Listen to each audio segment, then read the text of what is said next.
Hey guys, it's Matt here, welcome back, and today I'm showing you my top 10 Android apps of October for 2016. So let's crack on into it. First one up is an app called Anchor, and this is a voice chatting app that I really like to use. So this isn't like anything you've seen before, not like Messenger or anything like that. This is like the Instagram of voices. So in this app, you can post little segments of questions, thoughts, or just general ideas that you want to share with others. There's a bunch of different topics. Obviously, I'm really into the technology one, and people talk about different phones and new features and specifications and things like that. And you can easily play back them, as well as share them, like them, and also reply using voice, which is really cool. I do like this app, and you can also make your independent own voice recordings that you can share as well, and people can go follow you and listen to all the ones on your page and stuff like that. So it is very like Instagram, but just for voices. Now up next is an app called Clipboard. It's a very generic name, but this is a smart clipboard. You get a bunch of settings to mess around with and a couple of themes as well, like the dark and light, just for preference. And then it basically allows you to view your history of clipboards, as well as it gives you information on things. So say I want to know what a word is, I can copy it, swipe down, and it'll tell me what the word is. I can also translate the word, search the word. You can also cycle back through your history to find words you've copied in the past, as well as links. And a great feature for me is you can actually shorten links in your notification drop down, which is really neat for me when I want to copy and paste things in the comment section or to commenters or people on Instagram or Snapchat, things like that. Wherever I want to post a link, it's very, very short, which is handy. Okay, so up next is an app called Musixmatch. This one actually allows you to get the lyrics for pretty much any song you can think of. So it integrates with Spotify. You can actually access it within the app itself, so you can log into Spotify, or you can simply use the Spotify app, the external one, the normal one you use, or any other app that plays music. So it will pop up with this kind of window from a bubble, and it will come up with the lyrics and stuff like that. And you get some options for different languages, and you can also change the lyrics if they're wrong as well, and you can share them. There's a whole bunch of stuff you can really do with them. You simply hold down on the bubble and drag it down to the X at the bottom, similar to when you close Messenger to get rid of it, and that's pretty much it, but it's definitely a nice lyric app. Okay, so up next is an app called Texpand. This one allows you to make up a phrase and then make a shortcut for it, so when you're messaging people like friends or family, you can easily say a long sentence or something you really just don't have time to type in. So you can make a really shorthand, you can make it 2 letters or 3 letters, and that could simply transform into a whole sentence.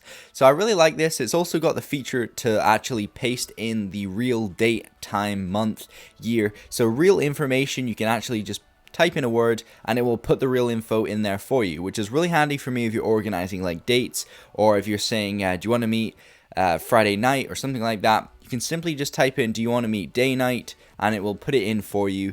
It's really, really handy.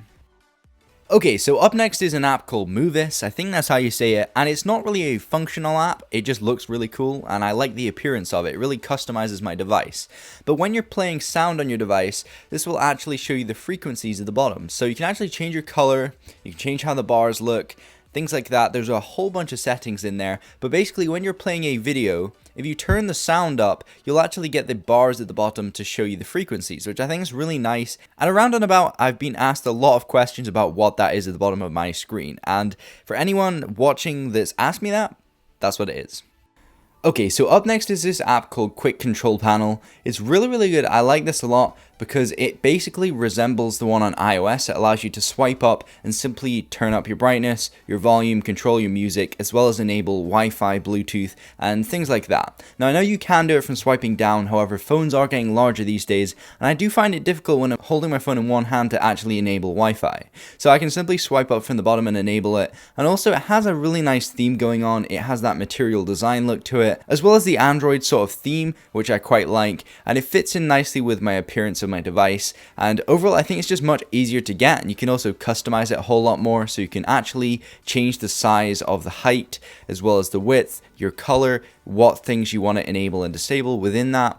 And there's a whole bunch of different options which you can choose from. I really, really like it, and I must recommend it to you guys. I just think it's really cool, and you should definitely go check it out. Okay, so the next app up is called Sync, and it's actually a Reddit client. So it's pretty similar to most other Reddit clients out there, but personally, this is my favorite looking So in the looks department, this is definitely a go for me. I really do like this. It has a minimal look to it. It's definitely got some material design going on.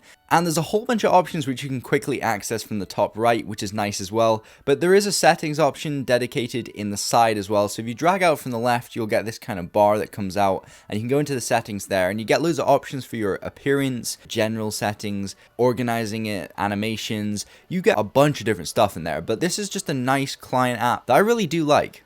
Okay, so the app up next is called Truecaller. This basically allows you to block a bunch of sales calls, and it also gives you tips on who is calling you, where they're calling from, and it allows you to block people with unknown numbers so they simply can't get through. So it automatically rejects them. You get your list here. It is massive, and it updates pretty much every day with new sales calls that it will block. And I actually find that really handy because I hate getting a bunch of junk calls.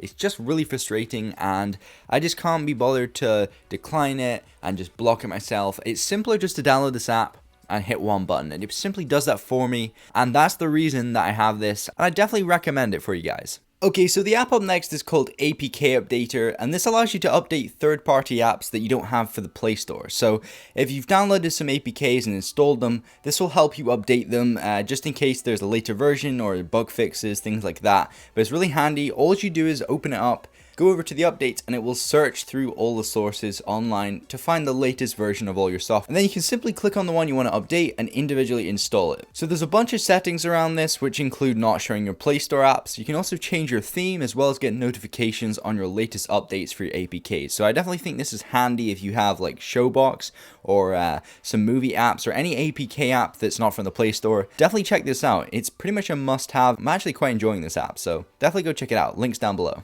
Okay, so the last app up is called Material Wallpapers. They have a bunch of sick wallpapers in high quality. You can easily download them or just set them from the app itself. And I really do like these. You can change your layout of the app as well, so you can get a material design layout, or you can get like a grid icon layout as well. Anyway guys, that's pretty much it. I hope you enjoyed. Don't forget to comment, rate, and subscribe. And thanks for watching.